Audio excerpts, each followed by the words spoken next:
Good afternoon, everyone. I'm Christos Xenofondos. I'm the Assistant Director for Administrative Services at the Rhode Island DOT and the Chair of AASHTO's Committee on Performance-Based Management.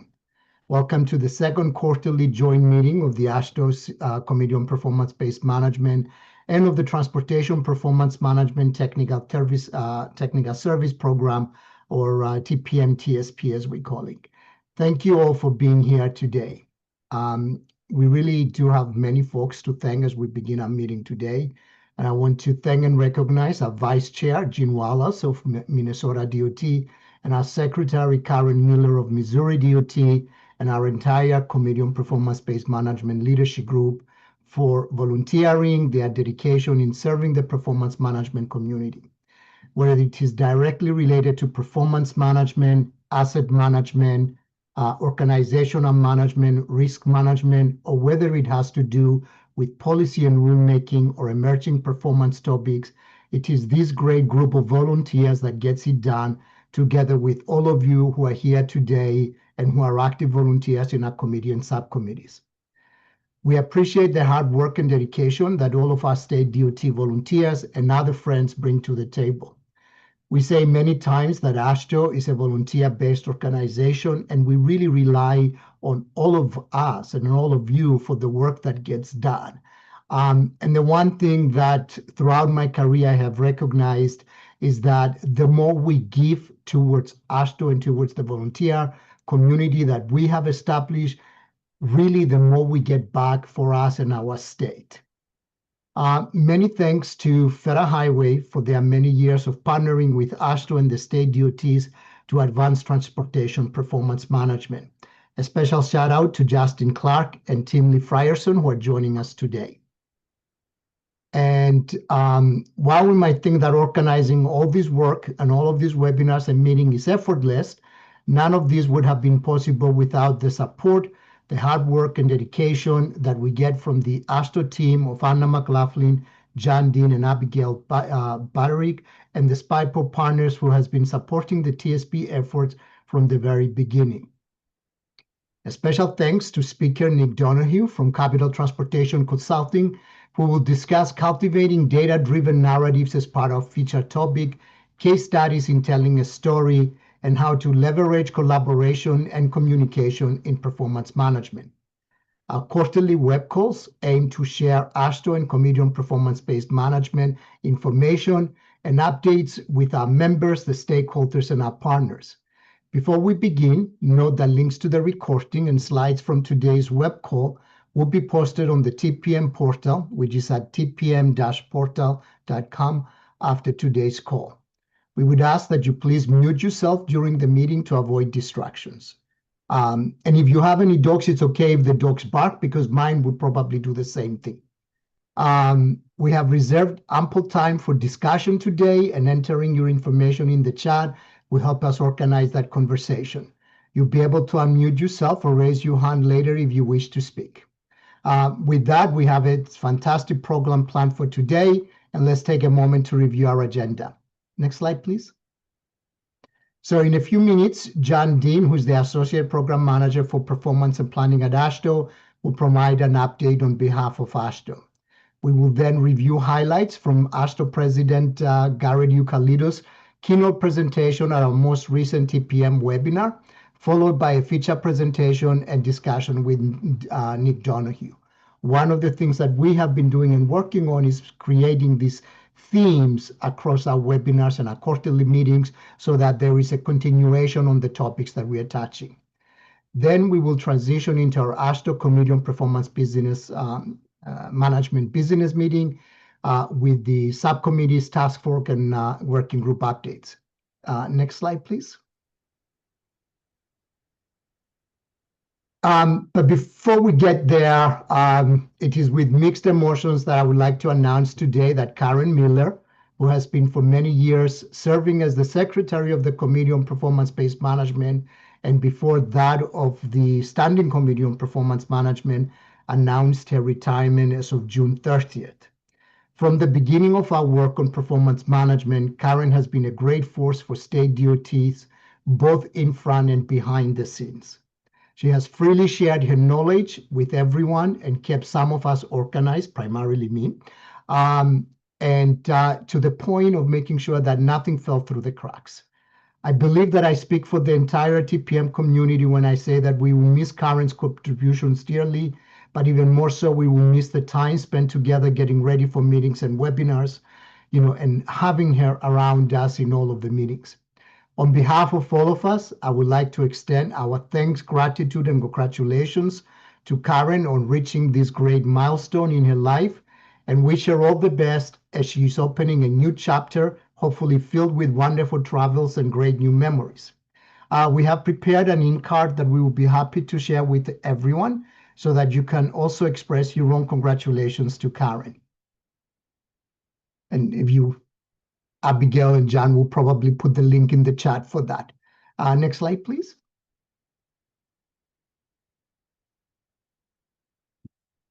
So they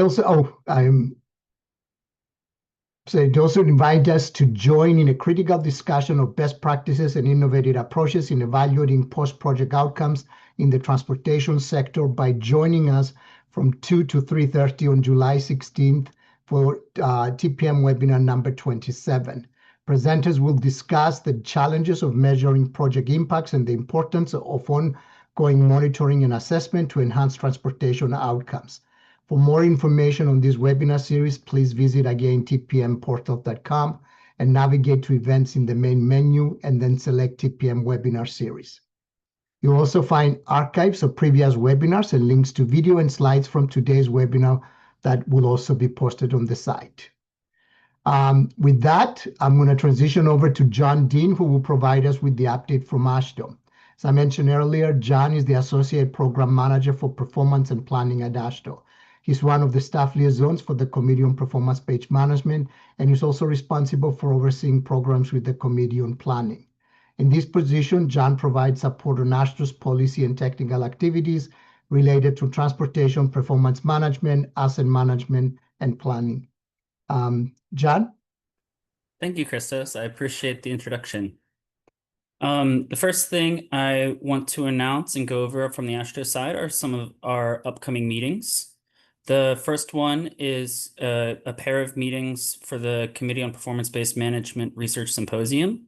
The first one is going to be had on June 26th, and the next one is going to be on July 24th. The first one will be kind of a meeting of the minds, brainstorming activity where we'll come up with the themes and topics for the committee to submit for research for fiscal year 27, which would be for submittal on November 1st this year.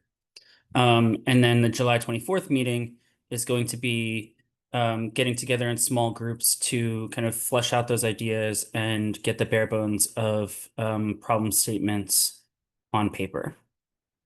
An announcement for those two meetings will be coming out shortly, early next week probably, but I can put the links to join in the chat once I'm done talking. The next event is the National Conference on Transportation Asset Management and Peer Exchange. So this used to be a TRB activity, but it is now through Iowa State. We'll be meeting August 25th through 28th. We had a really productive meeting this morning, actually, with programming. It's going to be a really, really awesome conference. I think there was already over 180 people registered. So if you haven't already, try and go out there. AASHTO is supporting travel for TSP member states. And AASHTO is doing travel support for member TSP states for up to one person to travel. The only thing that the state would need to cover is registration. Can you go back one slide, please? Oh, I'll cover more travel support on the next slide. Thanks. The committee business meeting in Peer Exchange is going to be in September, the 23rd to 25th. Registration is open. There is no registration fee. Highly recommend putting your name on there and trying to get your hotel room sooner rather than later, just so that we have all of the hotel rooms and logistics sorted well before the meeting. Each subcommittee will have time to present during that meeting. And so we are also encouraging folks to think about what you want your subcommittees to be talking about during that meeting. And then last but not least is our AASHTO annual meeting, November 17th through 20th in Salt Lake City, Utah. Registration for that just opened up, and we'll put a link in the chat to do that as well. Next slide, please. All right. So a little bit more about our annual business meeting and peer exchange. So it's going to be from September 23rd, which is a Tuesday. That's when we will be having our peer exchange, and that's going to be state DOTs only. And then 24th and 25th is the business meeting. So that's going to be 2 days of subcommittee meetings, task force meetings, etc., with our full committee meeting on that Thursday. For that, the performance management TSP will be providing travel support for 2 individuals for participating states. If you are unsure if your state is participating, feel free to reach out, and I will let you know and walk you through the process if this is your first time getting travel support from AASHTO. We're really excited for this one. We have a keynote speaker from Maryland State Highway Administration, and it should be a really good time. Next slide, please. All right. So my next update is a recap of our spring meeting and what came of that. So as many have probably been hearing about, AASHTO has put together our reauthorization policy resolutions. We're focusing on these 6 topic areas: safety, funding, finance, and innovation, project delivery, federal aid highway program, public transportation, and rail transportation. In the works right now is a pamphlet that summarizes all of those principles and policies, as well as the policy resolutions. And then ongoing up until, I guess, they are no longer taking feedback is AASHTO's kind of legislative language suggestions for the House T&I and bill authors. Next slide, please.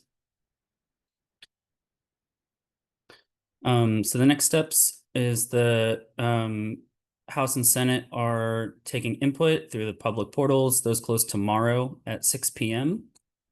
And so the House Transportation and Infrastructure Committee is taking public feedback, which AASHTO has already been in contact with. So we have our legislative language based on the policy resolutions on the previous slide.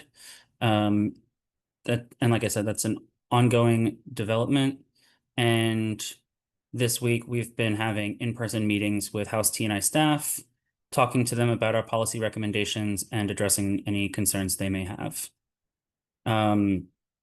We may be asking for feedback from our members. Currently, our policy director is the main point of contact between the House T&I staff and AASHTO, where we're giving them like the yes, no, or neutral from the national perspective. Next slide, please. One event that I did want to highlight, at that spring meeting, we had the performance management knowledge session. It was, I heard very good things. There was a lot of really positive feedback. It was put on and sponsored by McKinsey.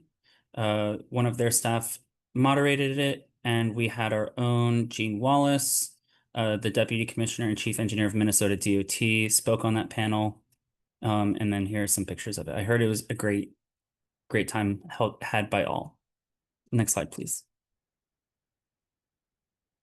All right. Now just some other federal updates from us.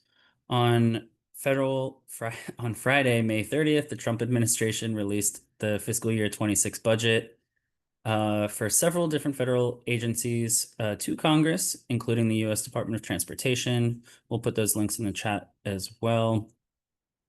There's a proposal within that honors IIJA authorized funding levels for the Highway Trust Fund programs, including $62.6 billion in obligation limitation for the federal aid highway program and 14.6 billion for FTA formula programs. We're pretty happy about the FTA part. Next slide. Some notes for the modes for federal highway proposes canceling the 26 funding for and repealing unobligated balances from prior years, charging in fueling infrastructure discretionary grant program, and the NEVI program for an estimated 5.6 billion.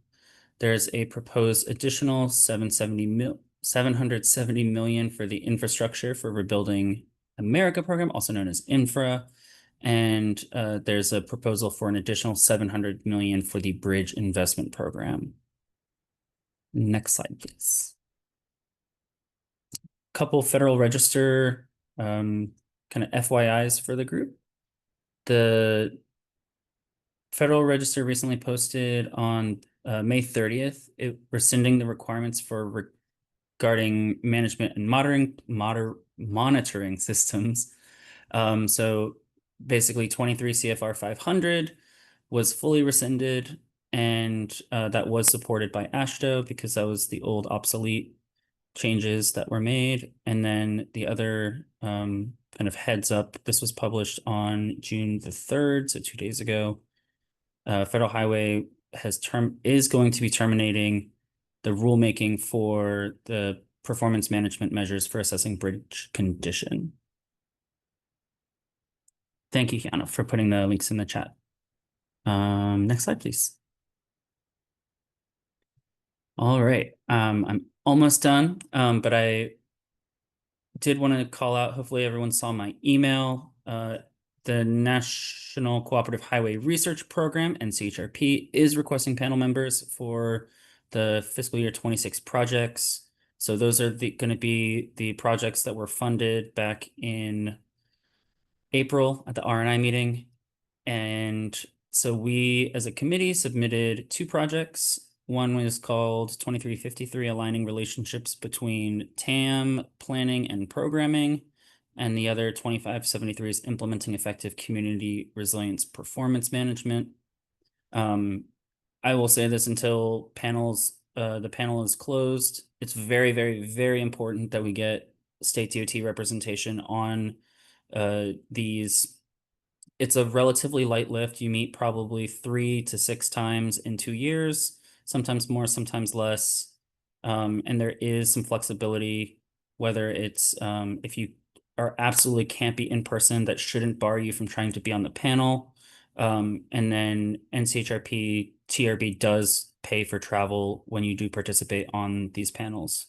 And we, of course, NCHRP does get panel volunteers from all across the industry, so private industry, academia, etc. We really want to make sure that, especially for the ones that we submitted, that they stay true to what would be helpful to state DOTs, because it is the state DOTs money funding the program. If you have any questions about NCHRP, I've been doing it for several years now. I'm on, I think, 8 to 10 different panels. And I can juggle that, right? So it's totally possible. We really want folks to get on these panels. Feel free to give me a ring and I'll talk to you about what kind of expectations there are. If that helps you kind of nudge you across the finish line to volunteer. Next slide, please. And that's me. Are there any questions from the group on AASHTO updates? I see I got one question: who can participate in the research meetings? That is going to be open. So since we'll be all hands on deck crafting those research proposals, I think we're taking input from anyone, friends of the committee, subcommittee, etc., state DOTs, academia, third party, welcome. The only caveat is when we are writing the research problem statements, that will be done by a state DOT, and that's for everyone's benefit. That way, our third-party friends can ultimately bid on those projects without being a conflict of interest. Good question, Matt.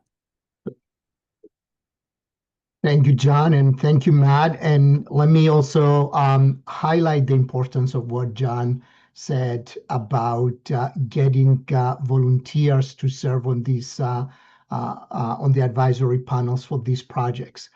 We have made it a priority to have good representation from the Committee on Performance-Based Management on these panels, because that is how we make sure that the final product is really what we are asking for. So if you are interested, you can, of course, self-nominate, but we'll be happy, send us a, quick note, and we'll also be happy to submit your name for consideration. There is a balance that the NCHRP does when they get these nominations relative to where people come from, but also what regions they represent, as they don't want, for example, Region 1 to be overrepresented over some of the other regions. So they try to have representatives not only from different environments, but also from different regions when it comes to state DOTs. With that, since we don't have any other questions in the chat, let's transition to our discussion of our featured topic, which is the case studies in telling a story and how to leverage collaboration and communication in performance management. This discussion began last month with TPM webinar number 26, where we had the privilege to hear from AASHTO President Garrett Eucalido in his keynote presentation, centering safety from EJA to reauthorization. And we're going to review the highlights from President Eucalido's presentation with this short video. We're just going to transition us into the feature presented for the day. Abigail, we'll let you cue the video. I selected safety as one of my top priority issues, largely because it hit home for me, and it's been a focus of my career, both in government and outside of government. So I want to use this opportunity to talk about how we can use this approach to better tell a story to help hopefully drive towards safer roadways for all users. Everyone knows that the safety crisis is real. It's a stark reality that we have just so many people's lives lost every single year. This graphic here really is telling. I had not seen this until recently, but I think it's just an overwhelming graphic to point out the fact that in 2023, nearly 41,000 people lost their lives on our roadways, and that could fill an entire baseball stadium. I mean, you think about how many people that is, and they are not just a number, right? They are actual individuals with lives, and so losing one of those individuals impacts others across our communities. So we continuously talk about how at the state DOT level, safety is our top priority. But we all know this is our top priority, but I ultimately decided it has to be continued to be brought up given what we were seeing happening on our roadways the past several years. So my approach was breaking into a few different buckets, communities, safer users, and safer workers. When I talk about centering safety on communities, that really means understanding the community values, engaging with the residents. We need to actually go out there, talk to the residents, and figure out what do they want to see in their community. They're the ones that are impacted by the decisions we make. So we need to work with the community to determine what safety improvements work in each specific situation, in each specific community. It's not a one-size-fits-all treatment. Centering safety on users, that is something aimed more at the behavioral side of things. We at AASHTO focus on the infrastructure, but on the behavioral side, while we continue to make better investments across the board in making and engineering and designing safer roadways and building safer roadways, we continue to see an increase in serious injuries and fatalities on our roads. So what's happening behind the wheel? What can we do to get people to make the right choice or ensure that we're using roadway treatments or technology to force a reduction in some of the behavior that is causing these crashes. So, and then the last one was safer workers. And that one hits personal for all of us. We've all lost state DOT employees to crashes, and it really hits home. My DOT lost an employee last year. It was a terrible event, and it still is something that is driving us every single day to try and do better to try and make it safer for everyone on the roadway. So for us at the state DOTs, we have a lot of data as transportation professionals, but it's difficult sometimes to translate that into stories that can help move people from data points to actually act. and change their behavior or care about the issue. Since 2020, we have seen an increasing trend in risky behaviors. Those high speeds we saw since 2020, in my state, they have not really come down. We see extreme and reckless speeding, and we are not seeing a reduction in that, even though traffic has returned. Same thing in my state in impaired driving, both alcohol and especially now a lot more drug impaired driving, or what is called poly use, becoming increasingly frequent. So these trends in risky behaviors, we need to have a better way to communicate that. How can we build those compelling narratives by using those metrics that we talk about, and then build support, tying it to real lives to improve safety, safer communities? This is one of the ones that we all have use cases that we can show how the roadway has improved the community in which we live, in which we work, in which we play. Being able to demonstrate them and talk about the benefits of those countermeasures is really important. To be able to explain to the community, rather than just using engineering terms, we need to be able to use lay terms, right? About the value of this treatment that we're going to do on this roadway. What is the benefit of adding a bike lane here, or a two-way left turn lane? What's the benefit of that to the community? We've had instances in our state where people have opposed installation of some signage because they don't like the size of the signage, that it's very lit up in the dark when headlights shine on it. So we have to do a better job explaining why it's important to install these signs. And part of that is photos. So getting out there and getting photos before and after you do a project really can have a huge benefit to show what we're talking about when we talk about what could be done in their community. If they can relate to a neighboring community or a nearby community, that's really helpful. Safer road users, again, how can we address unsafe behaviors through narratives? This is where, when you talk to the communications professionals, storytelling really can help address those concerning trends, speeding, impairment, and distraction. And this has always been a huge part of NHTSA funded projects, trying to educate the public about unsafe roadway behavior. And it needs to address all road users. We need to talk about what is the impact on pedestrians, what's the impact on motorcyclists. In my state, we've had a huge increase in motorcycle fatalities and serious injuries. So trying to re-up that message about who is being killed on these roadways in these crashes. We use data to identify problems, but we need to have stories to humanize the issue and inspiring some solution. And so what you see on the screen there is one thing that we have started participating in. So in 2023, we became a partner with the Driven to Protect initiative. It's part of the Driver Alcohol Detection System for Safety.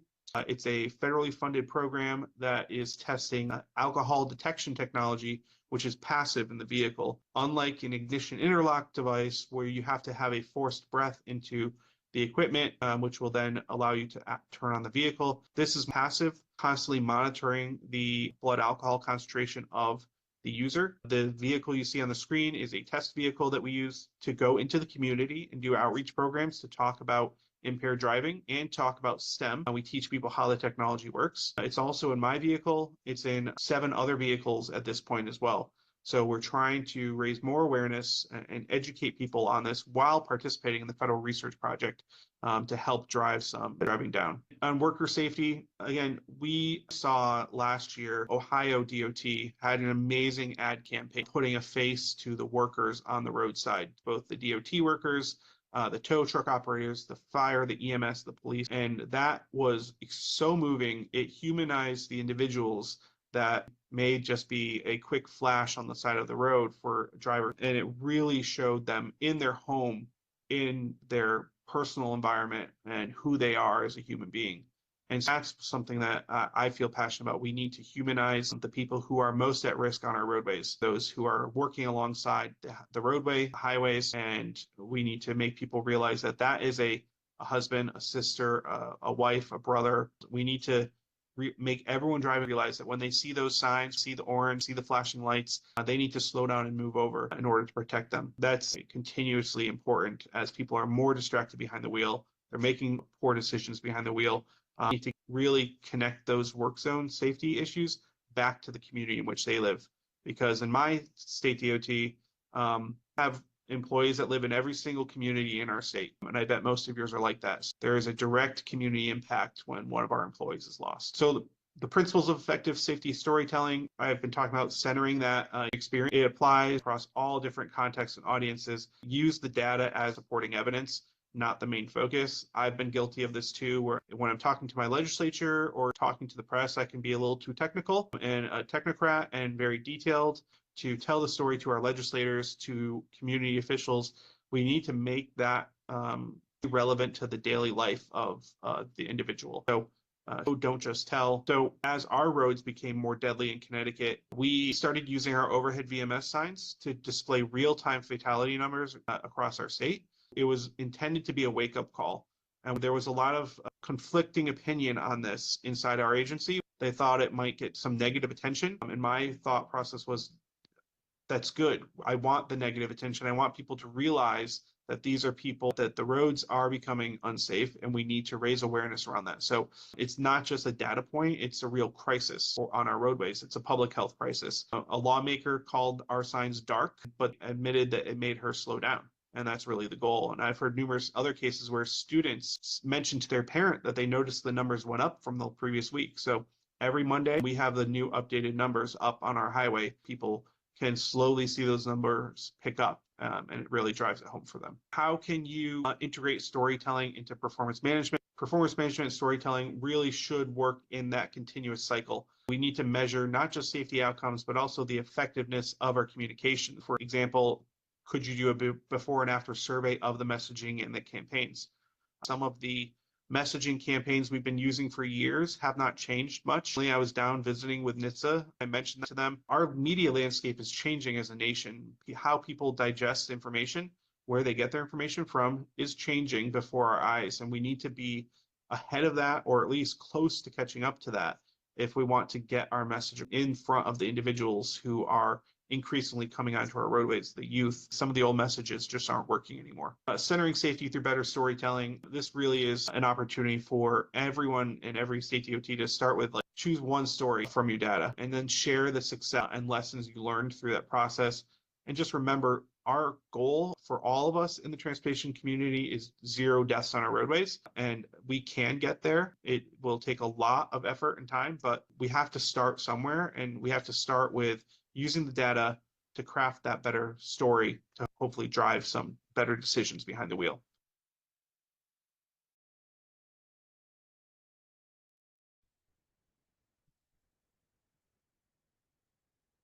And I know a lot of us were actually present in the during TPM webinar number 26, and had the pleasure and privilege to see Garrett live during that webinar. But we felt that this was really important and critical to to share again today, so that it sets the stage for our future presenter.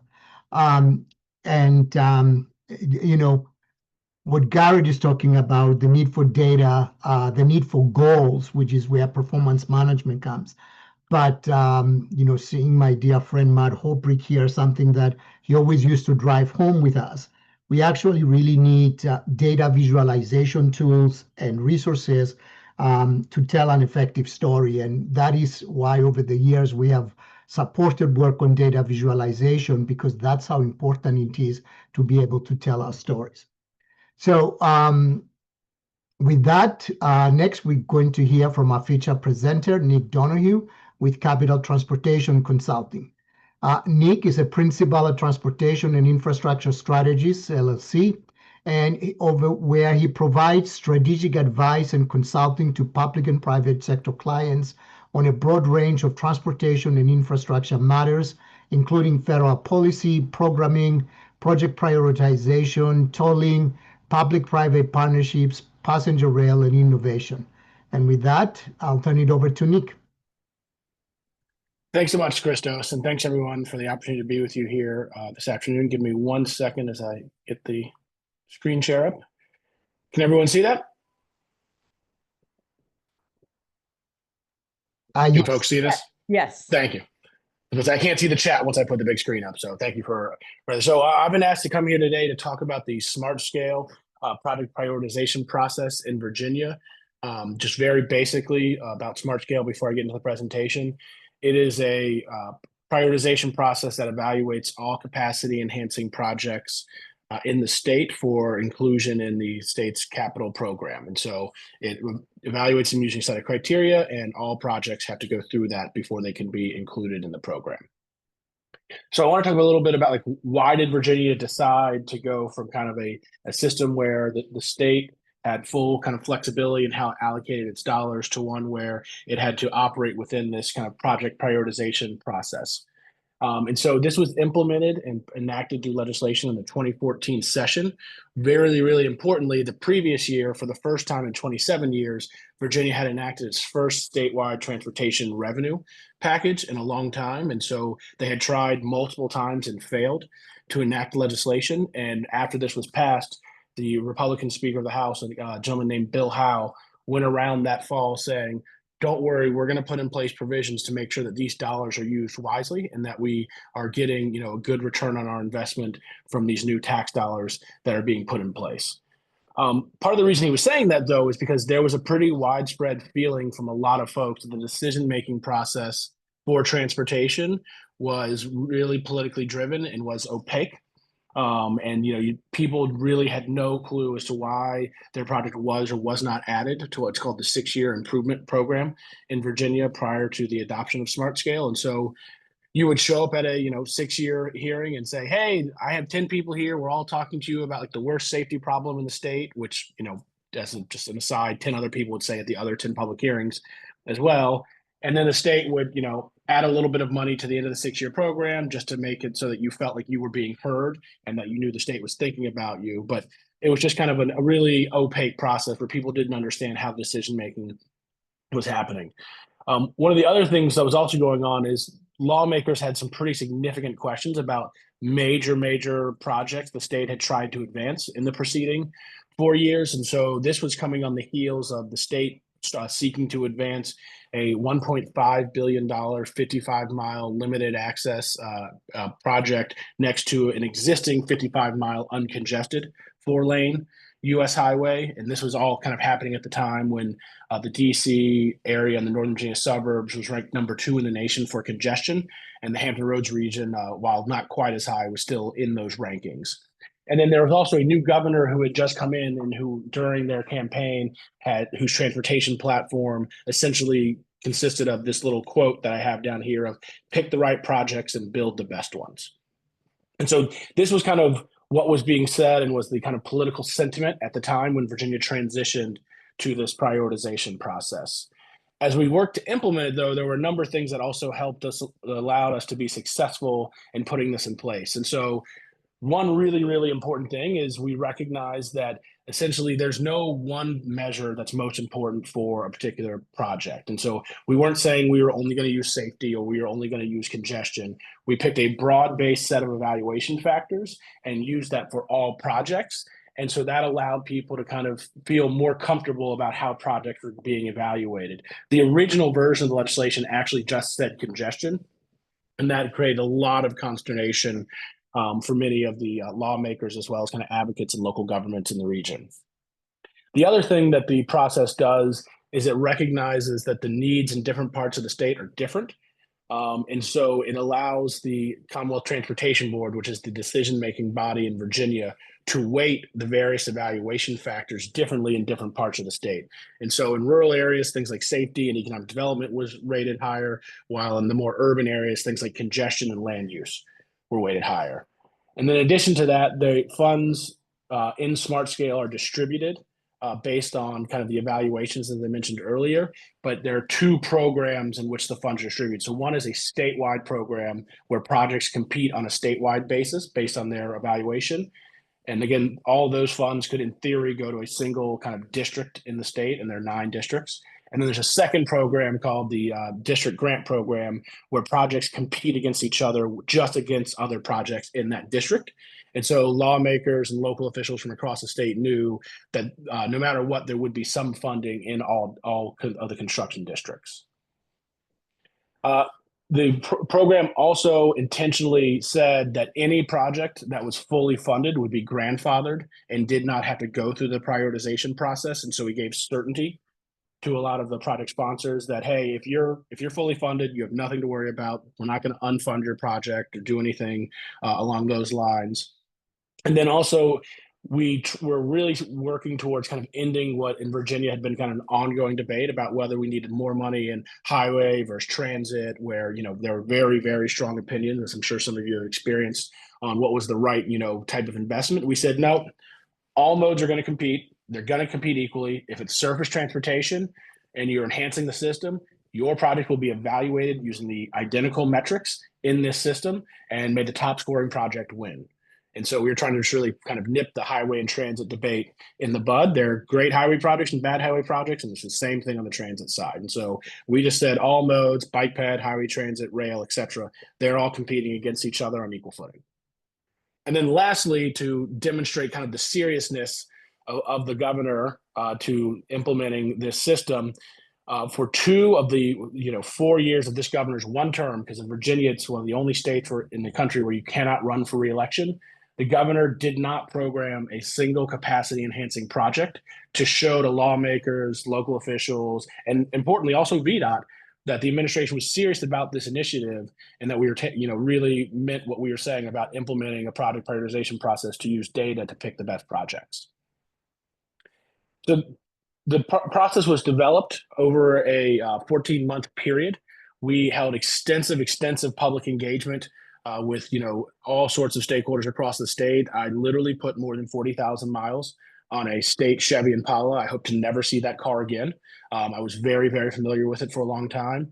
We, held public meetings. These were multi-hour meetings. We went to every MPO, every RTPO, anyone who would basically have us for that period of time there, and work to develop a policy.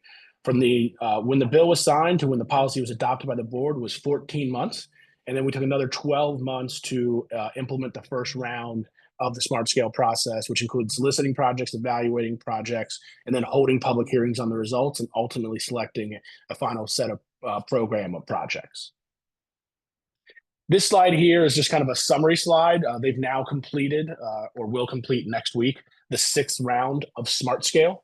What I really want you to pay attention to on this slide, and what I think is really important about smart scale, is if looking at the scored column, the funded column, and the total requested and total allocated funding. And so what you can see is in round 1, we had almost 290 projects that requested funding, and we said yes to just over half of them. And people requested $7.4 billion, and we were only able to allocate $1.7 billion.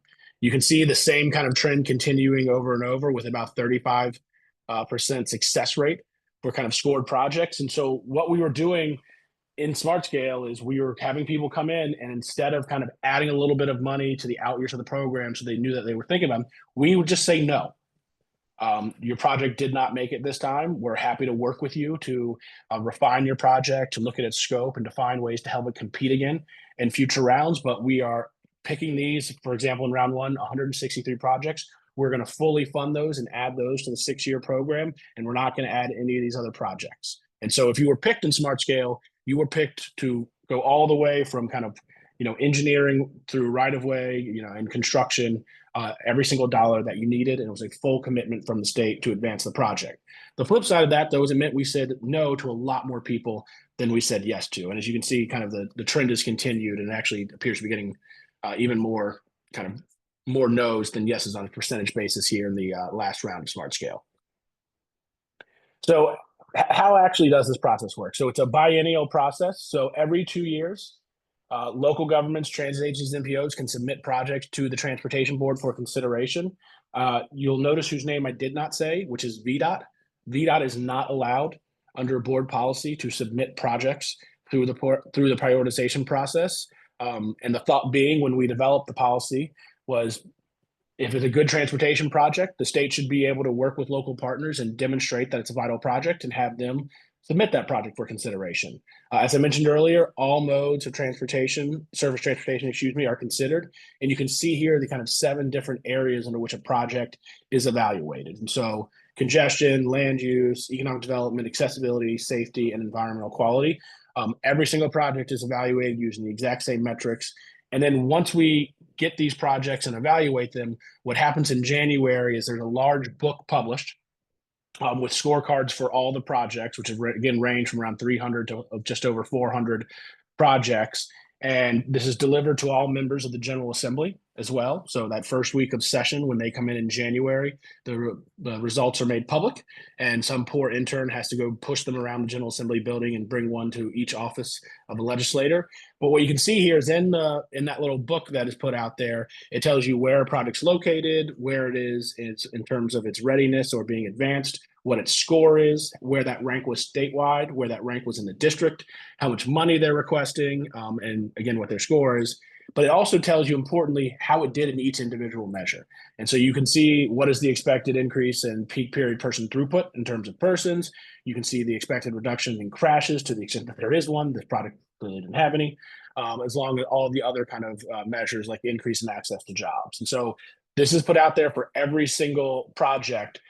And it's had a pretty interesting effect in some of the engagement with legislators. So in the past, the way a lot of things worked when it came to transportation projects is legislators, were often viewed back home on, how effective they were in transportation with their degree to which they could essentially get the governor and the Commonwealth Transportation Board to add their projects to the 6-year program. And we kind of experienced this shifted once we started Smart Scale. What used to happen is, we would put up a 6-year program, and then I would get called to a legislator's office, and they would say, hey, Nick, why isn't our project in there? This is really important. My community is saying it's a top safety project. I'd like to understand why it's not there. I had many, many examples, and I'm not going to name any names, of once we started Smart Scale, the local community called a legislator who was pretty senior at that time and said, hey, you need to call the administration and say, why isn't our project in there? And so that legislator called me down and said, Nick, I want to tell me why my project isn't in there. And I said, is that binder the intern dropped off last week? And he said, sure. And so we got the big book with, 300-400 scorecards in it.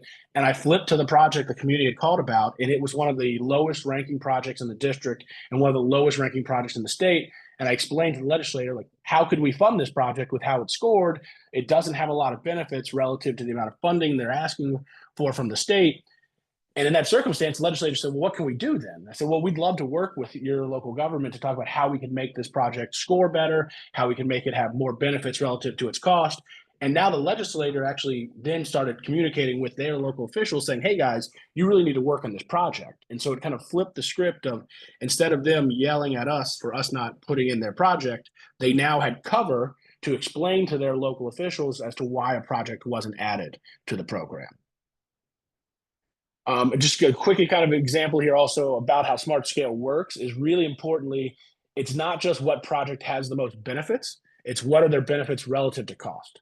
So here's an example of a project that's in the DC suburbs. You can see in this round, I think it was round 3, it had the 16th highest project benefits out of almost 400 projects evaluated. However, because it was requesting such a large amount of funding, it then dropped to 306 when we looked at its benefits relative to requested funding. On the flip side here, here's a very, very low cost project in Southwest Virginia. It was literally adding flashing chevrons to about a 1-mile section of a road with a lot of curves in it. It had ranked 299th in terms of total benefits out of the 400 projects that were evaluated. But once we took cost into account, because it had such a low cost, it became the 27th highest ranked project and was selected for funding. And then similarly, in that same round, here was another project that had the highest project benefit out of all the projects evaluated. But because it was requesting around $50 million to extend rail service from Roanoke to Christiansburg, Virginia, and add a second train from Roanoke to Washington, D.C. It had the highest benefits. It had a relatively high requested cost for funding there, but it was also still selected for funding because it had enough benefits relative to its cost. So how is Smart Scale kind of implemented and managed? It's managed by an office within the Office of the Secretary of Transportation. There's about 10 staff there. The annual budget's about $2 to $3 million a year, which includes an online portal for application, consultants, VDOT and other staff, and then analysis tools there to kind of implement that. And so this process is, $2 or $3 million is not anything to kind of, it's obviously a lot of money when we're talking millions of dollars. But when we're talking about ensuring that the allocation of billions of dollars is done in a transparent way, where we can help explain to the public that we are picking projects that provide the greatest benefit relative to their cost, I think it is a pretty cost-effective type of investment, and one that can be managed within a reasonable budget there. And I would be happy to defend in front of any media or legislative committee. One of the other things that they've started doing in Smart Scale, though, is also saying, okay, once we score a project and we go out and build it, did the project actually deliver what we said it was going to deliver? And so they started going back. Here's just one quick example. This is outside of Blacksburg, Virginia. It was an intersection improvement of North Main and US 460. It was mostly funded because of safety benefits. And so they looked at what did we think was going to happen versus what did happen. And so they saw that there's actually safety benefits about almost 3 times greater than what was anticipated. So they were expecting a reduction in crashes and based on severity of about 35%, but the actual observed reduction was around 91%. There also was a reduction in delay when no reduction in delay was projected. Here's another project. This is out in kind of central Virginia here. It's another intersection improvement. And again, in this project, they projected a reduction in the severity of crashes of about 80%. And they actually saw a complete 100% reduction in crashes during that kind of observation period. What Smart Scale's also really started to do, though, and I think is one of the more long-lasting impacts of it, is it started to change the way that both staff inside of the department as well as external stakeholders think about projects. And so this is actually a slide I took from a presentation I was given to the Commonwealth Transportation Board, where we essentially kind of described, if your check engine light came on, would you immediately go buy a new car or go buy a new engine? And what the kind of parallel here is, like, when there's a problem in the transportation system, people often jump to the most expensive solution, which is to widen the road or build a new road. What we're really saying, though, is as part of performance-based planning, that's not the most logical decision. What we actually think makes a lot more sense is when your check engine light comes on, go and run diagnostics on the situation, which is to say, understand what the actual problems are that are being experienced on a given portion of the surface transportation network, and then look at all of the range of solutions and test them and evaluate them. And so it may be that you need to, quote, buy the new car or engine, but it may also be that you need an oil change or you need a new timing belt or something that costs a lot less money. And so kind of the point is here is, because we're looking at what are the benefits of projects relative to their costs, we're really starting to encourage local communities to think about what is the actual solution that's necessary to adjust the problem. Because again, the less it costs us to fix one problem, the more money there is to fix more problems, which ultimately kind of extends the benefit and reach of the limited transportation dollars that, that the state has. So here's kind of a quick example of how that's played out. This is a project that's in Northwest Virginia. So it's about probably about 20 miles outside of the edge of the DC suburbs. And so there was a project that had been developed back in the early 1990s, I believe, to effectively widen Route 55, which is a route parallel to I-66, into a 4-lane divided highway. As you can see, it cost $25 to $30 million. In round one, they submitted it. It was one of the lowest scoring projects in the district and the state. We reached out to this local government after that and said, hey, we'd really like to talk to you about other ways to do that project. We were told at that time, no thanks. We're going to submit our project again. We think it's going to score really well. So they submitted the same project in round two, and the same thing happened. It scored very close to the bottom in both the district and the statewide rankings. And so after the second round, they actually called the state and said, hey, can we work with you on this project? We really want to try and get this problem solved. And so we sat down, and instead of just saying, well, let's just widen the road because widening always helps, we said, what are the most targeted types of investments we can make to address the problem here? And the big problem in this area was safety issues. And so we developed a project that cost about $1.6 million instead of, again, $25 to $30 million. That project was the third highest ranked project in the district. It was selected for funding, and I believe it has actually finished construction at this point. And again, what we had here was really a shift in kind of mindset of, instead of saying, I want this solution because I have a problem, they said, please, I have a problem. Please help me find the right solution that is cost effective, that can be delivered. And so we're really happy to kind of see that. And we're seeing more and more of that. Here's another example from Charlottesville, Virginia. It's where the University of Virginia is located. They have a main route there, US Highway 29, which they call Route 29. And they were looking at a partial grade separation, an overpass, extending one road, as well as a host of kind of other improvements. This cost $200 million. The project scored very, very poorly in round 3.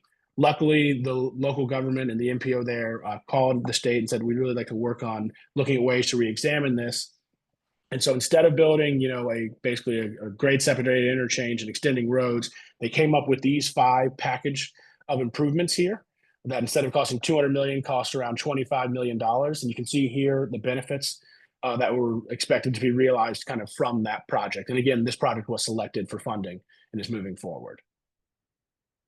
So kind of in closing here, product prioritization process is a really great way, I think, to use data and to help demonstrate to your stakeholders that we are trying to use limited transportation dollars in the most cost-effective means and to help build trust. Key to that trust, though, is really public engagement as you develop that process so they understand how it works and why the process works the way it does. As part of that, though, is you also have to be very transparent, even when you're essentially saying, I screwed up. And so in round 1 of Smart Scale, we screwed up, and we screwed up big. As I mentioned earlier, there's 6 evaluation factors. One is the environmental quality. The way we structured the environmental quality measure in the first round was focused on the extent to which a project had negative environmental impacts. And what that meant is it ended up resulting in a situation where in our recommended staff scenario, there were 8 or 9 projects that were recommended solely on the basis that they did not have a negative environmental impact, which is to say they did nothing for safety, they did nothing for access to jobs, they did nothing for congestion, but they also didn't destroy any wetlands. And so we released the results in January. The intern delivers the books to all the legislators, and then we had to stand up at the next transportation board meeting and essentially say, hey guys, we screwed up. Here's what happened, and we are now no longer recommending any of these 9 projects for funding because they don't have any benefits. They just also don't, have any negative environmental impacts. And we were really nervous about how that was going to be received when we did that. But what ended up happening is everyone, that built a lot of trust and rapport because we admitted fault and came clean, as quickly as we could. One of the last kind of things I would say to you is in the 5 years after Smart Scale was put in place, the Virginia General Assembly, and remember, this was put in place after the first revenue bill in almost 3 decades, they then raised new transportation revenues 3 years in a row to the tune of about $1 billion in new statewide revenues. And it's really important to hear, in 2 of those 3 years, they actually raised an amount of money greater than what the administration requested when it put in those pieces of legislation. So with that, be happy to answer any questions, and I really appreciate the opportunity again to be with you. Nick, thank you so much for the great presentation and going into all these details. We do have 2 questions in the chat. One from Michael Johnson, and we'll start with that, and then one from Edgardo Black. And can you talk about how life cycle cost considerations and asset conditions are considered short of them becoming a safety concern? I'm sorry, can you say that one more time, Christos? Yeah, yes, and it's in the chat as well. Can you talk about how life cycle cost considerations and asset conditions are considered short of them becoming a safety concern? So that's a great question. Thanks, Michael. So VDOT actually has a separate prioritization process for its pavement and bridge conditions. And so Virginia, and I don't know how many other states has this, actually has a provision that governs its transportation funds where it says the first priority in the allocation of dollars shall be for the maintenance and operation of the existing system. And so we have a transportation trust fund that says this much goes to maintenance and this much goes to construction. But in any year, the VDOT commissioner says the amount going to maintenance is insufficient to maintain the system at an adequate level. Money is automatically transferred from the construction program over to the maintenance program. And so every 2 years, through a different prioritization process, the VDOT engineer essentially puts out a life cycle analysis of the condition of pavements and bridges by kind of administrative system. So interstate, primary, and secondary. And again, Virginia is one of the states where cul-de-sacs are maintained by the state, which is to say almost all local roads are state maintained. And then also it's a similar system for kind of the bridge there. And so we're able to handle that through a different system that is not a part of Smart Scale, but I'd be happy to kind of send some links around to the methodology and the reporting system that they use there. But that does go out over the life cycle. So for pavements, it goes over 20 years, and for bridges, it goes out over 50. That would be great if you could share some links as well, because I'd be happy to. yeah, because we can make that as part of the transcript when we post the webinar up on tpm.portal.com. So the next question is from AASHTO, and he's asking, what has been the key to getting support for the assignment and calculation of the benefit of the projects? Yeah, so that's a great question. So again, the very beginning is endless public engagement at the start of this process. So I wasn't joking when I said I put 40,000 miles on that Chevy Impala I hope to never see again. I drove it all across the state to anyone who would meet with us. And when we had those meetings, we would honestly say, what do you think congestion is? How should we measure it? What do you think safety is? How should we measure it? And then we were also able to help people across the state understand that while they thought congestion was this, their peers in a different part thought it was something else. And so we were able to explain all the different things we had heard from people about how they thought congestion, what they thought congestion was. So when we inevitably picked something that was not exactly what they had recommended, they understood we had heard different perspectives in different parts of the state, and we were able to share that with them because we did do the engagement to hear those comments. But what we also did is we published a 120-page technical guide that explains to you in excruciating detail how each measure was going to be calculated, so that if you had local transportation staff, either an MPO or a county or city, they could replicate the results and kind of look at our work and check our math. And believe it or not, people did that.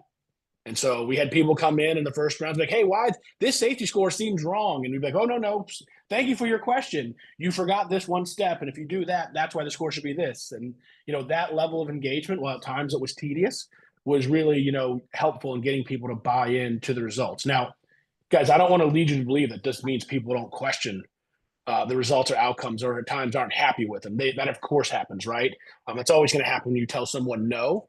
But through this process and through the transparency, we were able to get sufficient buy-in to be able to move forward and kind of maintain the process. And I think the benefits that we're realizing from it. And I mean, one of the questions that I have is like, when you look at both urban versus rural, right? In urban area, you have a lot of congestion, but then in rural areas, you don't have any congestion, but you have a relatively much higher number of fatalities and injuries, right? So how do you balance that when you are doing these so that, they both benefit? Yeah, so again, importantly, we have those 6 different factor areas. So every project gets a score on each of those areas. But as I said earlier, we also weighted different measures as a greater percentage of a project score, depending on where you were in the state. And so we actually created 4 weighting frameworks. And if you want to think about them on a spectrum, one framework is like the most urban, one is the most rural, then you have like smaller urban, and then like, towns and, kind of ex-urban types of areas. And so like in those more rural areas, I think safety is 35% of a project score, whereas in the urban areas, congestion was 45% of a project score. And so we just recognize that there are different needs in different parts of the state, and that's okay. And one last question from Michael. Can you talk about how the SMART scale measures the benefit of risk reduction projects, and how more expensive risk reduction projects could compete with smaller, lower cost risk reduction based on a BC approach? Michael, I'm going to need you to come off mute and tell me what you mean by risk reduction. Yeah, thanks. So when it comes to risk mitigation project, let's call it a climate adaptation project. You've got a large area and you've got a small area. The risk reduction is, okay, it's not going to flood. How do you measure the difference or more specifically, how do you quantify the benefit of that risk reduction when you're talking about a segment length of highway that's, say, a mile versus 10 miles? Mm-hmm. So I'm going to answer your question slightly differently than I think you would like me to, but I think will give you a sense of how we take into account smaller versus larger projects, and I'll tell you kind of why. I would say that the state is when I left, which was at the end of 2021 or the beginning of 2022, was looking at how to take resiliency more into account in these projects. And with the current folks in charge there have decided not to fully to continue that work, which is fine there. But in terms of how do you compare smaller and larger projects, it was very important for us that we be able to look at the benefits of the project and then divide it by cost, because we wanted to understand like what was the benefit we were getting per dollar spent. And so in all of the measures, there is no defined amount of safety benefit that gets you the top score. So it's not you reduce more than 10 crashes, you all get a 5, right? And there's 10 projects that reduce crashes more than 10, and one reduces 11 and one reduces 40, and they all get a score of 5. That's not how it works. The way it works is we look for each measure and say which project does the most and has the greatest benefits in a given category, and that project gets the top score, which in that case is 100, and everyone else's score is based on their relativity to that project. So for example, if the top safety reduction project reduced the number of anticipated fatalities by 10 and a different project reduced it by 1, that first project we get a score of 100 and the next project we get a score of 10. And so there is no definition of perfect in our minds when we were developing the smart scale policy. There was what is the best thing that we could potentially fund out of the pool of projects that's available. And so everything was scored proportional to the best performing project in that cohort of projects being evaluated in a given round. Yeah. Nick, thank you so much for the time, the great presentation. If folks have additional questions for Nick, please drop them in the chat and we'll get them to him and incorporate the answers as part of the transcript again as we post this on our portal. So with that, we're going to transition. Thank you again, Nick. Welcome to stay. Yep. We are going to transition now into the business meeting and get our updates from our subcommittees and task force. Again, I know I mentioned this at the beginning, but we cannot say it enough. We are a volunteer-based organization. Glad to see so many people here. And if you are not an active member of one or of our subcommittees or task forces, please reach out and let us know, because we really, we are you. And the more volunteers we have participating, the more we can actually get information done. With that, we're going to start with the subcommittee on policy and rulemaking. And, with the chair, Ryan Huff of Nebraska DOT, and Vice Chair Lori Fizet from Rhode Island DOT. Ryan? Thanks, Christos. Just got a few updates for you. I was related to federal actions, and one of the things I try to do for my group and for this group is pay attention to all those little policy things that are happening across the federal landscape, knowing that they affect us in some direct or indirect way. And so today I'm going to cover a few of the different things that my group has seen and or heard about, some of which might be new. I added one new thing since our last meeting, but it's an ever-changing landscape, one that sometimes is hard to keep up to date with. I see things and get things sent to me that wasn't aware of. And in fact, I heard something today that I hadn't heard of and was surprised to hear. And that's why we come to these meetings. So that the one thing that triggered me was the note on NEVI, the NEVI program that John described earlier with the FHWA budget. I was not aware of that. And frankly, it surprises me a bit, because on April 1st, I came into the possession of a letter sent to the Senate Environment and Public Works Committee by FHWA saying that they were working on NEVI guidance, and that that guidance would be published for comment and I put in air quotes, this spring. And so that spring seems to have come and gone, maybe, but maybe it's still on its way. I'll be interested, and I'm looking forward to seeing if there's anything that comes of that letter that was sent. So can provide that letter to any of you if you have an interest in it. but it reiterates the administration's position on why they canceled the plans, pre-existing plan approvals and the previous guidance, and they're working on new things. So another interesting development that came across our desk in the form of the Safe Streets for All Notice of Funding Opportunity. This is a funding program for locals, a discretionary grant program that helps them plan and affect safety projects on their local roads. In that NOFO, the NOFO says something to the effect of, that they would be looking less favorably on lane reducing or lane capacity reducing projects. Effectively, road diets is what we more commonly refer to them as. Safety professionals have recognized the benefits of road diets when appropriate as a way to calm speeds and make people sort of travel more safely through a corridor, especially when there's excess capacity to give up. It's been studied for years. I'm sure it has a crash modification factor, and in a lot of cases makes a lot of sense.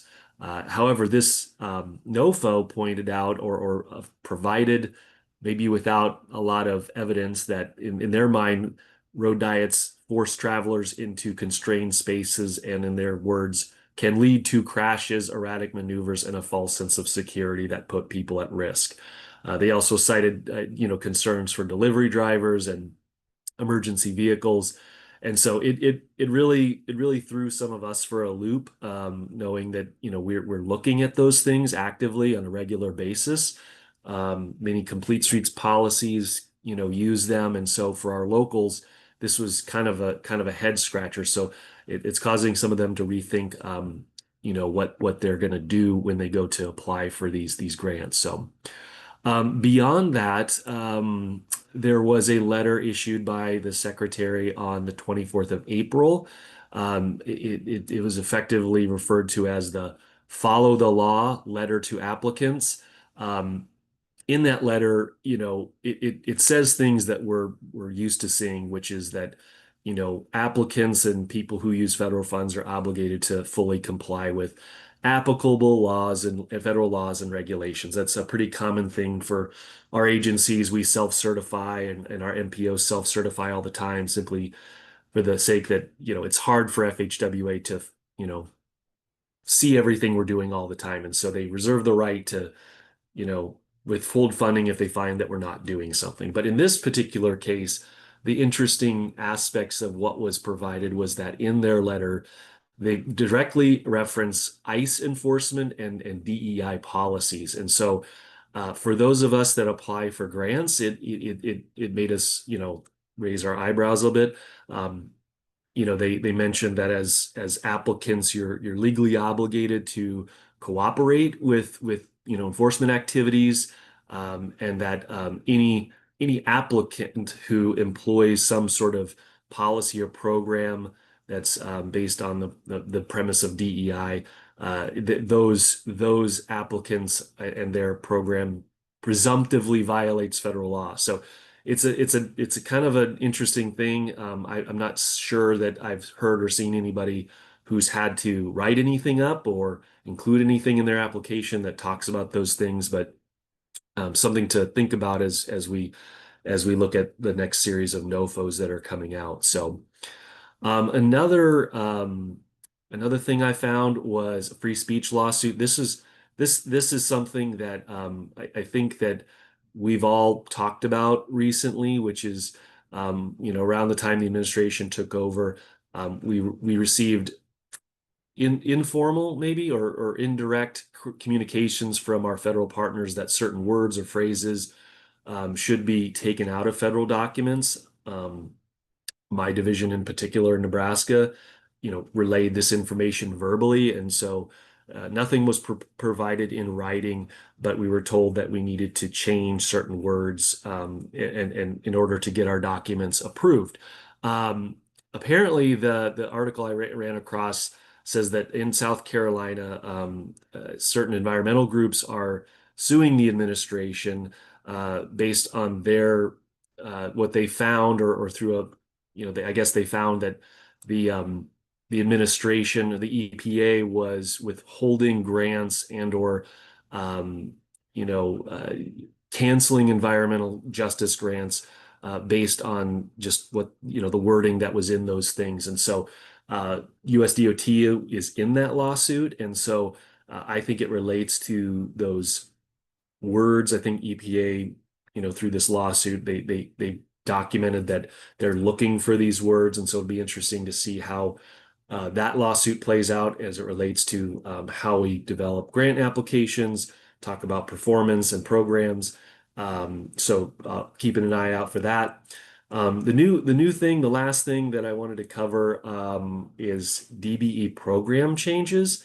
About 2 years ago, a milling company and a trucking company sued the USDOT because of its requirements to include DBE certified subcontractors. Their lawsuit aimed to challenge the constitutionality of certain DBE program requirements. I think we all know that the DBE program is put in place and has been in there for many years.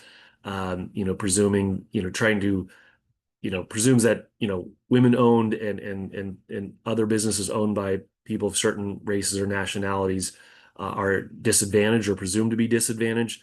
On May 28th, the USDOT switched course and moved to agree with the plaintiff in that lawsuit. And so they intend to conclude or drastically alter the DBE program.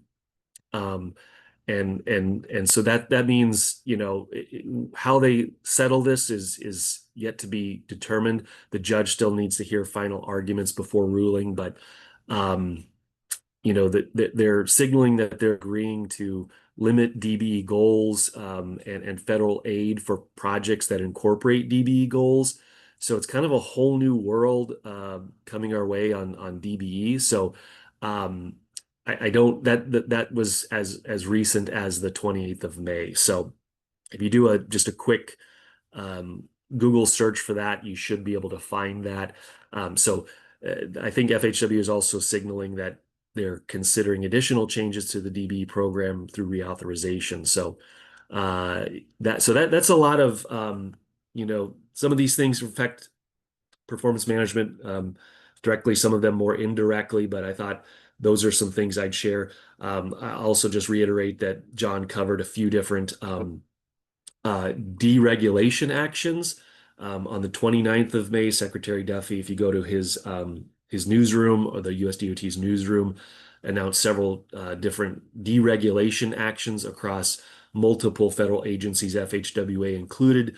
And so that included the Federal Register postings that had to do with changes to asset management plans, and then also terminating the rulemaking for National Performance Management Measure of assessing bridge condition. There was if you recall, there was some inconsistency between different bridge inspection and performance management regulations, and so they are signaling that these issues will be addressed under different rulemaking, at least for the bridge condition one. So lots of different actions and activity going on. I'd be more than happy to share my sources for any of these things and provide you with insights. As a reminder, you can get all these updates on a regular basis in a more real-time way by attending our meetings, which are held every 2 months, I believe on Tuesdays. It's like maybe second Tuesday at second Tuesday of the month at 1 p.m. Eastern. So welcome you all to attend those, and if you got any hot tips, I need you to send them my way so I can help keep the group on the right track with these things. So unfortunately, I don't always have a lot of actionable insights. What do we do with this information? It's more for your benefit and for planning purposes as you think about how you're going to manage what you do and how you advise your teammates at your DOT. So happy to answer any questions. Otherwise, thank you for your time. Brian, thank you so much for always this great comprehensive update on policy and rulemaking. I would say that if folks have questions, please drop them in the chat, and we're gonna get to the questions at the end of everybody's presentation. So next, we're gonna move over to the subcommittee on research, with Edgardo Block from Connecticut DOT and Alma Mukanovic from Georgia DOT. So Edgardo and Alma.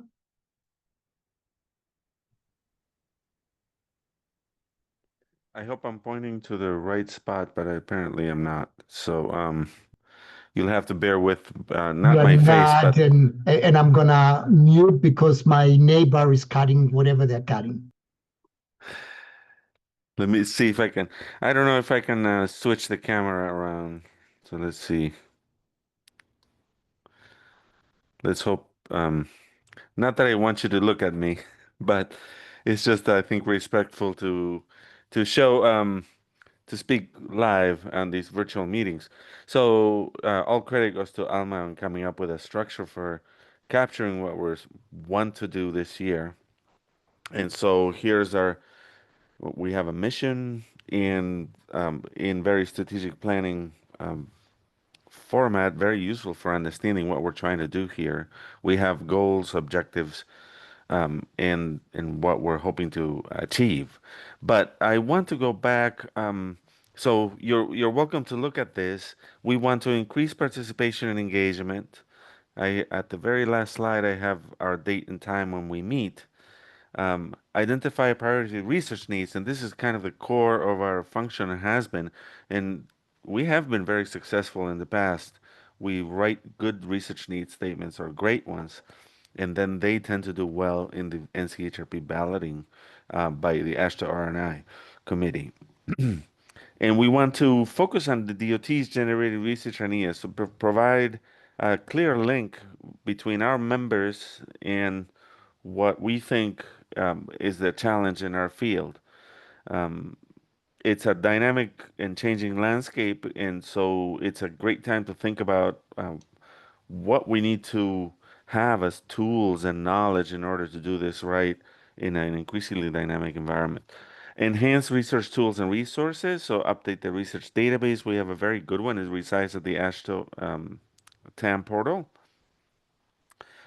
Periodically send out a survey to sound out. There is one out right now that we hope all our members respond to on their research needs at this point in time, and then promote completed or implemented research projects, as well as provide an update on ongoing NCHRP projects. Sometimes they take a little while to be finished and published, and that was exacerbated with a wave of retirements in the middle of the pandemic, and they're catching up. They're doing really well on this front, but we may want to bring in the principal investigator on a project or the NCHP staff or whoever can tell us how the research is going and whether they need help in terms of usually they have some case studies that they have to.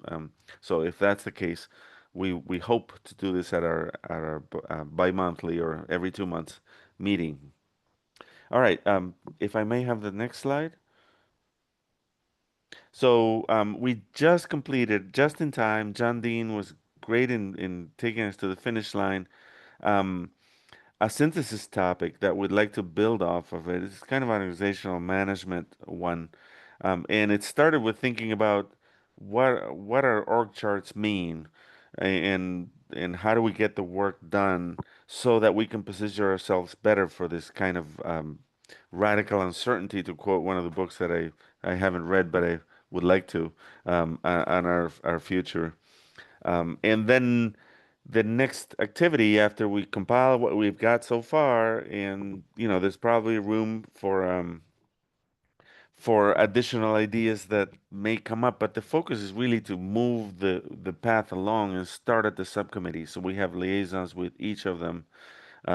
We may not have all of them nominated, but this will be a great opportunity to close that loop. So June 26th, in July 24th, they are from 3 to 4:30 Eastern, so that people in both coasts can participate. Um, and we will be, as John Dean mentioned, moving along the path towards the research needs statement. So by the time we get to the second one, you can't just, they're not two open-ended symposia that you can choose to attend one and then, or the other. They build off of each other. That's the idea. And our subcommittee meets on the Friday of every odd month. So the next meeting is July 11th at 2 p.m. Eastern. It's an informal meeting, but we're working. We're trying to get things done and hopefully touching base and making sure that nothing falls by the wayside. So you're all welcome to attend that, and we hope that you attend that, especially if you have a research topic that you want to talk about, or if there's some topic that you want to hear about that you want us to contact and present at the meeting, like an ongoing CHRP project. I think that's all I have for my update, unless there's another slide, but I think this was the core of what I wanted to say today. So thank you for your attention. If there are any questions, I will take them. So thank you, Edgardo and Alma. Again, for any questions, please put them in the chat, and then we'll get back to them at the end of that, of everybody's presentation. That graphic that has been generated that shows the research process that we are trying to implement is really a great visual of what we're trying to put in place. So with that, we're going to move to the subcommittee on organization and management, which is being led by Gary Van Such from Colorado DOT, David Patz from Iowa DOT, and Jihan El-Sayed from West Virginia DOT. Gary?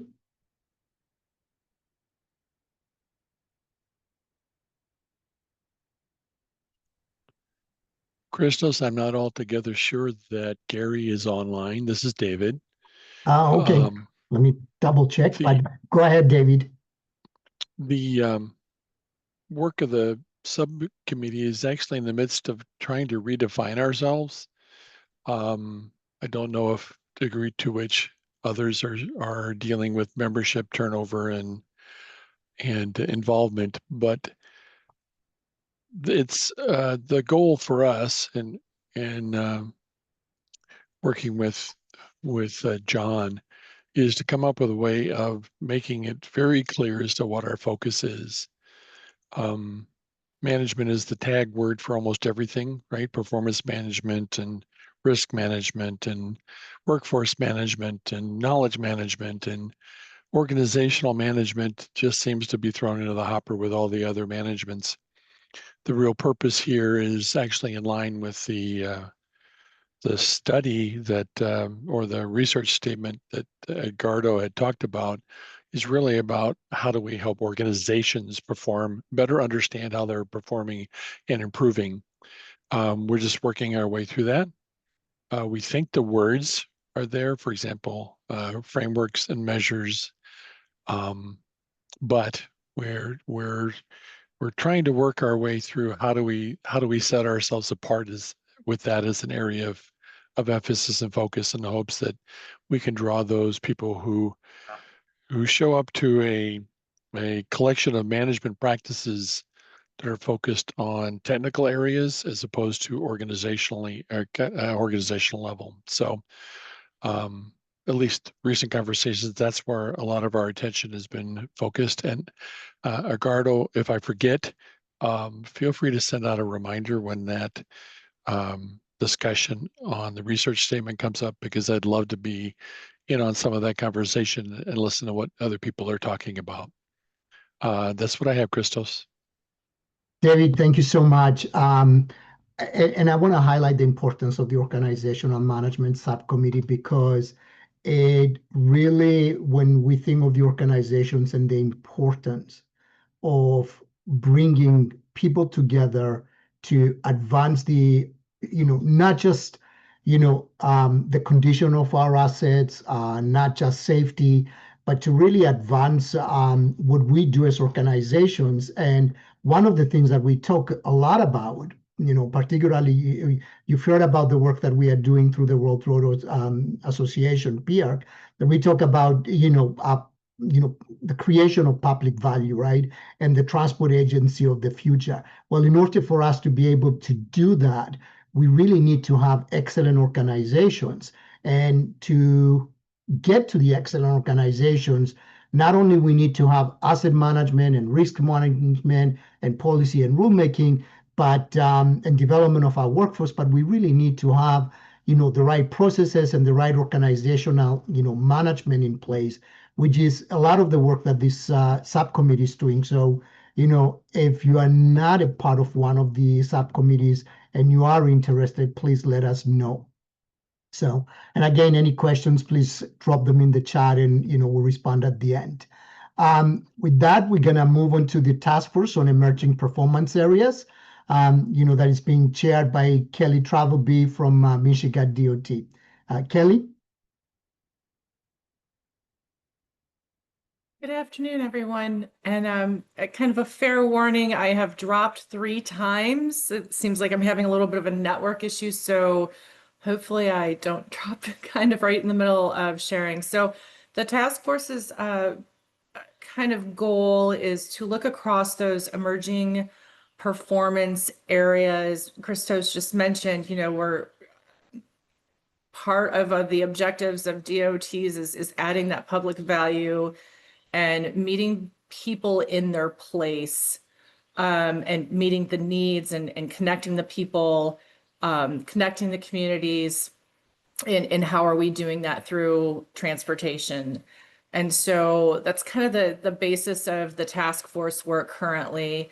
Right now we're actively, probably like several other of our co-areas, looking at the research process, evaluating kind of where we were at the end of 2024, fiscal 2026, kind of what got funded, what moved forward, what, reevaluating maybe some of those areas that didn't, and then potentially developing problem statements for fiscal year 2027 submittal.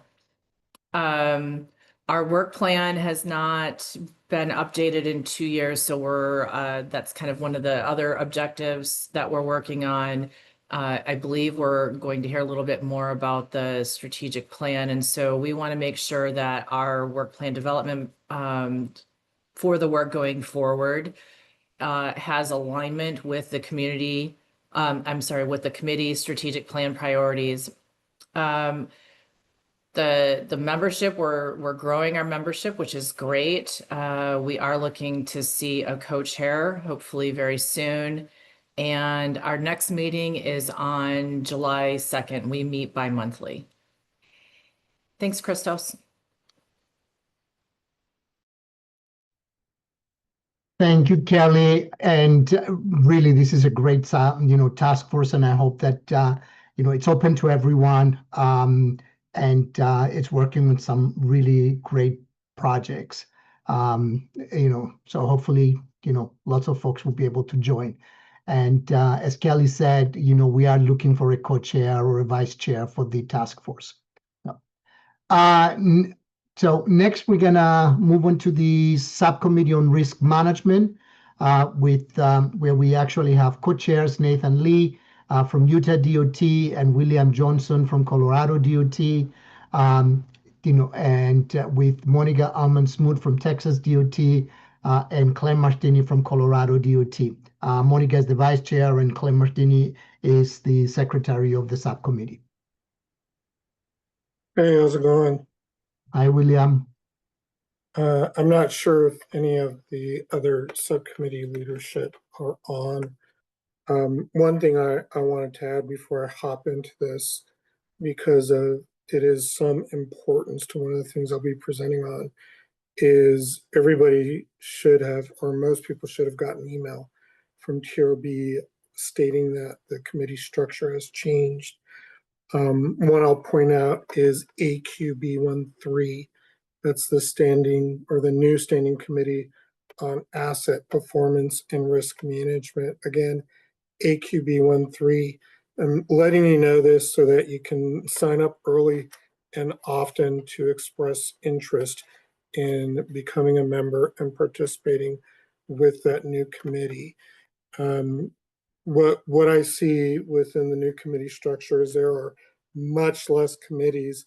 However, Christos, AASHTO, CPBM, matches that standing committee on tier B almost too perfectly. Something has to be wrong. That's so perfect. Yeah, next slide, please. Our next meeting will be June 9th. Next week, you'll hear me mention some things here that we'll be talking about in that meeting, so I won't go too far into detail. Make sure you're checking out the ERM portal. It's the sister to the TAM portal that many people are familiar with.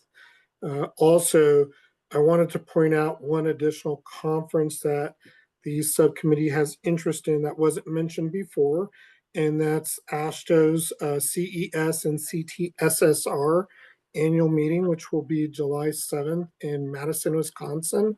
There's a registration link, but you could just do a quick Google search and find it through the AASHTO network. Also, there will be a planned workshop on resilience in TAMPs. I saw it on the agenda for the TAM conference, which will be in August. Next slide, please. Here's where we're getting into some of the things I'll be discussing along with the other ERM leadership at the next meeting on Monday. Is we've developed a draft strategic plan. We want to go through and just touch base with everybody. And I think given this time of change, it's a perfect time to develop a strategic plan that aligns with many of our sister CPBM, as well as our, I guess it's cousin sister TRB committees. Our first goal is, well, we want to be a forum to engage, people interested in risk management. You'll see the strategies below. The next goal is definitely we align this with what Edgardo had in his strategic plan is we want to generate ideas for research. Next slide, please. Our third one is, and this has always been a criticism of mine, is once that research is done, how do we ensure that it's being used? So we've made that a goal, is that we want to be on the front end of supporting the use and promulgation of the research that a lot of it was pushed through CPBM. And then our last goal there is to make sure that risk management principles and strategies are implemented within AASHTO, as well as within the guidance and standards documents and other committees. Next slide, please. So this is the last slide. I just want to provide an update on the NCHRP 2332 project. That's the Transportation Asset Management Risk and Resilience. There is a website, tarmanual.com, you could go to. Periodically, we're posting updates. It's a pretty new website. But if anything, you can really see what the manual objectives are. Our most recent engagement with stakeholders is we had a workshop going over the geotechnical, geohazard models. And then our next workshop, we're setting a date for that, and that'll be going over more of the hydrological flooding type events. Looking forward to seeing people next Monday. If you need information on registering for that, just let me or John know. Thank you.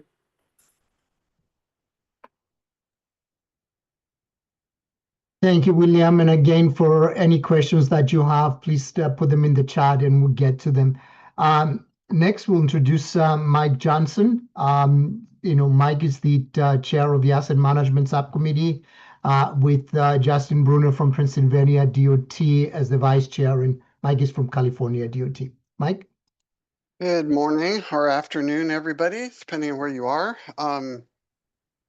Subcommittee on Asset Management, we've been pretty busy. A lot of our work of late is revolving around the 15th National Conference in August that John reminded everybody on early on in the conference here today. We are taking the lead on the development of the peer exchange that precedes the conference. Certainly hope that everybody will be able to get to Chicago on Monday for that peer exchange.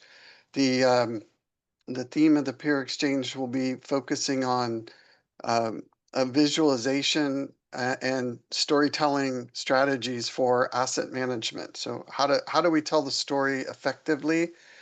I think it's going to be a really good peer exchange. We have quite a number of people, and I'll just say we're capping that at 100 people, and we're approaching that number. And so if you are with a public agency, you are invited to attend. And I would just encourage you to get registered for that quickly if you want to make the cut there. We are also working with Dr. Omar Shmati with Iowa State University on the agenda and the presenters and exercises. There's the whole conference planning, so that's 3 days after the peer exchange. So it's a busy, busy 4 days for asset management. We just had a meeting earlier today with the conference steering committee. We've kind of honed in on the 15 sessions that we will be having in addition to sort of, the opening and closing sessions. But, we will be covering topics that range from, asset management practice, communication, data, innovation in asset management, resilience, risk, and sort of tactical practices from different DOTs, as well as a session we're calling Ask the Asset Management Doctor. So we will be having a session, and we'll have a panel that any question is fair game, and the asset management doctors will prescribe something to hopefully address the issue, whatever it may be. Justin and I have been working on our work plan, and I realize we're in June. I'll say we had a few curveballs thrown at our original work plan because we were going to dive in pretty heavily in doing a review of the TAMPs. We have kind of put that on a slow boil on the back burner because as Ryan noted, there was a press release and letter from Secretary Duffy that came out that talked about deregulation. And there is concern, or I guess concern, that there may be additional deregulations coming.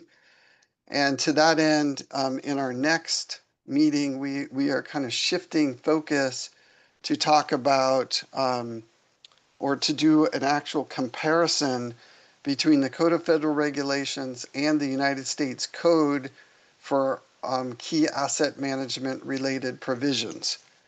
And so that's kind of taken us into that realm for a bit, which has been quite challenging to compare the CFR to the United States Code. But we will be going through that in our next meeting, which is Monday, June 23rd. And the time is, I think, about to be adjusted. It should be happening at 12:30 Eastern time, 12:30 to 1:30 on Monday, June 23rd. So hope you'll be able to make it then. That is not our normal meeting day of the week. We've switched to Fridays, but for this particular month, we will be reverting back to our Monday date. And really, that's kind of where we are with the subcommittee. Very busy leading up into August is really the main theme. So Christos, I'll turn it back to you. Thank you, Mike. Excellent work, as you can see from all of the subcommittees and task forces. Really trying to get more folks engaged in all of them. Despite the fact that summer is coming, it's going to be a busy summer with different conferences coming up. So I hope everybody takes advantage to it. Does anybody have questions for any of our, subcommittee chairs? I don't see any in the chat, but I see a lot of great links in the chat.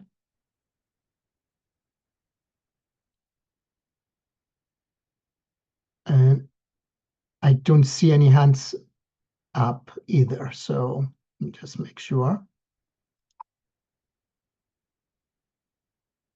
All right. So with that, since we don't have any questions, we're gonna move and I'm gonna turn it over to Connor Brown with Spipo Partners, and Connor is going to help us recap our action items.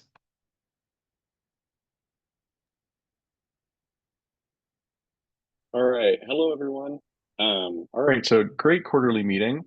Just to recap the action items really quick in chronological order.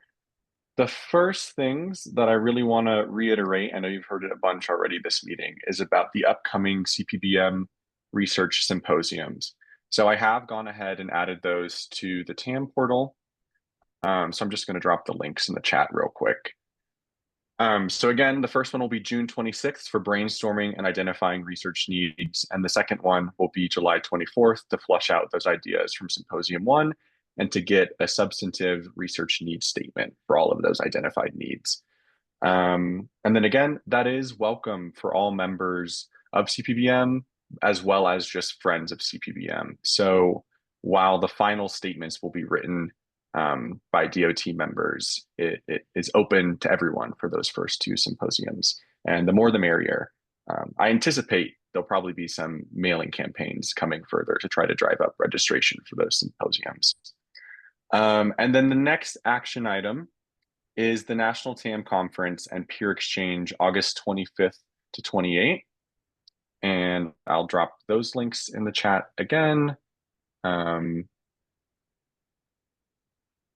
So register for that if you haven't. I guess a related action item would be the peer exchange that precedes the TAM conference that Mike was just talking about. But I don't think that there's really anything to do action-wise on that for the general committee. And then each subcommittee will have a chance to present at the TAM conference, or sorry, so then the next action item is the CPBM annual business meeting and peer exchange, September 23rd to 25th in Baltimore. And so your subcommittee should start thinking about what topics you want to present on in that business meeting. And then generally the way that meeting is going to be broken down is Tuesdays, the peer exchange, Wednesdays, the keynote speaker and subcommittee meetings, and then Thursday, subcommittee meetings and full committee meetings. And then as a reminder, the TSP can provide travel support for 2 individuals. Okay. And then a really important action item is that NCHRP is requesting panel members for the fiscal year 2026 project still. And those panel nominations are due June 30th. So it's really important to get on top of that sooner than later. That's what this is all about, right? We're starting the new cycle of research, but we have those great projects that are anticipated and going to be finding panels that we generated from last year's cycle. And so those projects, I'll just drop the TRID links in the chat for our 2353, aligning relationships between transportation, asset management, planning and programming, and 2578, implementing effective community resilience performance management. So if you're interested in those, go ahead and check out the links in the chat. And as a reminder, after this meeting concludes, it will be processed and posted to the TPM portal, and a link will be distributed. And I'll be going through the Zoom chat and processing all of the important links and resources that have been dropped here. So you'll have access to these on the event page for the quarterly meeting after this meeting as well. And then for each of the subcommittee action items, none from policy and rulemaking. The subcommittee on research, I'm sure would want me to reiterate the 2 symposiums. OM is in the process of redefining themselves. So I did go ahead and drop their hub link in the chat. And then I think some other subcommittees are also in the process of aligning themselves with CPBM strategic plan priorities as that gets reworked. And I think the last link I want to reiterate would be for all the subcommittees and CPBM, this is the volunteer form. So yeah, drive up membership, drive up engagement, drive up involvement. And now's the time to do that. And then the last two subcommittees, risk management, they have their upcoming June 9th subcommittee meeting, which is next Monday. And then, like William Johnson promoted, there is that TAR manual from NCHRP 2332. So go ahead and check that as well. Check that out as well. And then the subcommittee on asset management, they, I'm sure, would want me to reiterate, go to the 15th National TAM Conference. It's going to be a great time. Okay, that's all the action items on my end. All right, Connor, thank you so much. And of course, all of these are important action items, but a super important action item is please sign up today, if possible, for the annual meeting of the Committee on Performance-Based Management in Baltimore. They are eager and excited to host us there. You know, we mentioned a couple of times that the TSP is going to reimburse to help reimburse up to 2 people per state. That is only for member states of the TSP. So if your state is not a member, unfortunately, we do have about 10 states that they are not members. So if your state is not a member, it's not too late to sign up because the AASHTO annual subscriptions will be going out, I believe, right after June 30th and July. So that concludes our program for today. Again, a huge thank you to all of our speakers and to all of the people who attended today. Remember that the notes and materials, you know, will be posted on the TPM portal. That is really where you can find a lot of great information from the very beginning of the work that we have been doing. And check out that, you know, the 2025 WUTE newsletter, which is also available over there under resources and documents. And the theme for that one is access to destinations. And again, thanks everyone. Have a great day. And, you know, hopefully we'll see all of you in person in Baltimore. Chicago first. And I'm sure they're gonna say, you know, and you know, Madison and but you know, hopefully we'll get to see everybody in person for the big committee meeting. So